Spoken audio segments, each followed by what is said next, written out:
So yun mga idol, yung bago nating kararating lang din, 2026 model, new Eliminator. Grabe, ang ganda ng kanyang colorway, oh.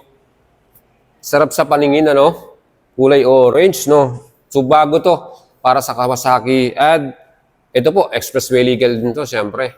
So Eliminator 500, standard version to. 366,000 ang presyo nito. Siyempre, meron na itong ABS equip at napakaganda ng kanyang classic style, round headlight at round panel display. No?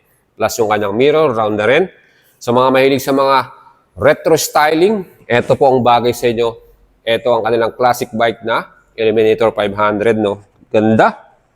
So yan mga idol, meron din tayo ditong special promo ngayong December. Yes! Meron kang free SJC C10 worth 6,000. Aba, napakaganda na itong helmet nila mga idol, ano, full face, no? And syempre, meron na rin kayong free 3 years LTO registration pag bumili kayo dito sa Kawasaki Leisure Bikes BLC Kappa Starlock. Napakaswabe ng kanilang promo ngayon mga idol. Kaya na pa hinihintay ninyo, let me know, send message, and mag-PM na kayo para makuha nyo na itong bagong 2026 Eliminator. Kung kayo po ay naghahanap ng isang classic bike, perfect itong model na to. Ganda. Ang astig, no? Sasakyan mo na lang, no? Poging-pogi ka na rito, dapat naka-stitch sole ka rin dyan na boots.